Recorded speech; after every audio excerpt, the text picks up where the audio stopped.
ಕರ್ನಾಟಕದ ಉತ್ತರ ಒಳನಾಡಿನ ಹಲವೆಡೆ ಇಂದು ಮಳೆಯಾಗಲಿದೆ ಎಂದು ಹವಾಮಾನ ಇಲಾಖೆ ಮುನ್ಸೂಚನೆ ನೀಡಿದೆ.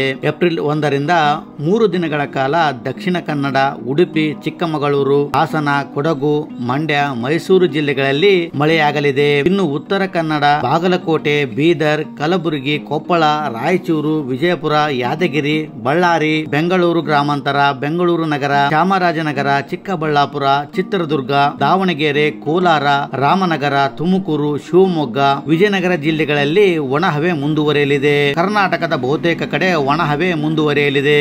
ಇಂದು ಬೆಳಗಾವಿ, ಧಾರವಾಡ, ಗದಗ, ಹಾವೇರಿಯಲ್ಲಿ ಮಳೆಯಾಗುವ ಸಾಧ್ಯತೆ ಇದೆ ಎಂದು ಹವಾಮಾನ ಇಲಾಖೆ ಮುನ್ಸೂಚನೆ ನೀಡಿದೆ. ಹವಾಮಾನ ಮುನ್ಸೂಚನೆಯ ಪ್ರಕಾರ ಮಳೆ ಆಗುತ್ತೋ ಇಲ್ವೋ ಅನ್ನೋದನ್ನ ಕಾಯ್ದು ನೋಡಬೇಕಾಗಿದೆ. ಒಟ್ಟಿನಲ್ಲಿ ರಾಜ್ಯದಲ್ಲಿ ಅಲ್ಲಲ್ಲಿ ಮಳೆ ಆಗುತ್ತಿರುವುದು ಜನರಲ್ಲಿ ಕೊಂಚ ನೆಮ್ಮದಿಯನ್ನು ತಂದಿದೆ. ಫ್ರೆಂಡ್ಸ್, ಈ ಮಾಹಿತಿ ಇಷ್ಟ ಆದ್ರೆ ಲೈಕ್ ಮಾಡಿ, ಶೇರ್ ಮಾಡಿ ಹಾಗೂ ತಪ್ಪದೆ ನಮ್ಮ ಚಾನಲ್ ಸಬ್ಸ್ಕ್ರೈಬ್ ಮಾಡಿ.